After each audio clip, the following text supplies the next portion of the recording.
तीन दोहे, उसके बाद मैं गीत के दो बंद सुनाऊंगा और मुश्किल से केवल 5 मिनट्स, ओनली 5 मिनट्स लूंगा मैं आपके। काकड़ एक शब्द है राजस्थानी का। काकड़ का मतलब होता है गाँव की सीमा। जो गाँव के लोग हैं वो अच्छी तरह जानते हैं। तो गाँव की सीमा जहाँ मिलती है उसके काकड़ कहते हैं हम लोग। तो मैं पूरे हिंदी प्रदेश में इस दोहे को सुनाता हूँ, लेकिन अर्थ बता देता हूँ ताकि हमारे राजस्थानी के शब्द भी हिंदी में मान्यता प्राप्त करें।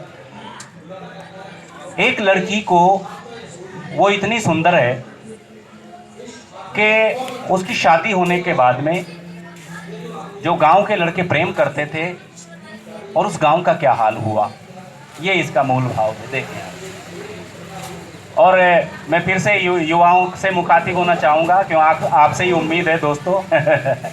इस दुनिया, इस देश को आपसे उम्मीद है, और नए कवियों को, हमारे जैसे कवियों को भी आप लोगों से ही उम्मीद है।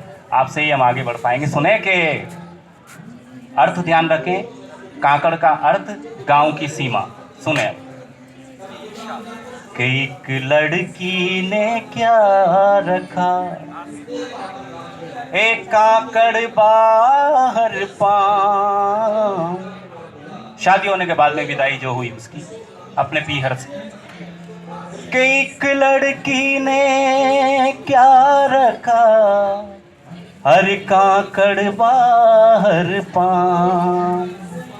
ए मोहनजोदड़ो हो गया बसा बसाया गाँव।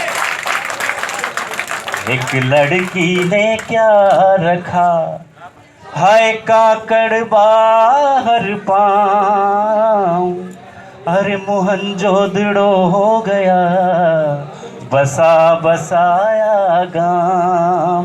हाय राम, मोहनजोदड़ो हो गया बसा बसाया गाँव। एक और सुने, ये काकड़ पर एक और दोहा सुनाता हूँ, और आप अपने पीहर के झूलों को याद करें। जब आप किशोरावस्था में, खासतौर से लेडीज और महिलाओं को मैं याद दिलाना चाहता हूँ कि जब झूले डाले जाते थे सावन के महीने में, तो जो गांव की लड़कियां झूला चढ़ाती थीं, जिसको हमारे हाड़ौती में गोडी देना कहते हैं, कोटा और जो जहाँ से मैं आता हूँ वहाँ गोडी देना कहते हैं, और हिंदी में पींग चढ़ाना कहते हैं, ठीक है। तो वो एक निश्चित ऊंचाई तक झूला चढ़ाना चाहती थी, चढ़ाई जाती थी। हम समझ नहीं पाते थे इतना ऊंचा क्यों, पलट जाएगा, मर जाएगी, गिर जाएगी। लेकिन देखिए क्या खूबसूरत कविता आती है, क्या खूबसूरत कारण है उस ऊंचाई तक चढ़ाने का। ये अनछुई चीजें हैं जो मेरे दोहों में आप सुनेंगे। पोइट्री में अब तक अनछुई है, देखना आप।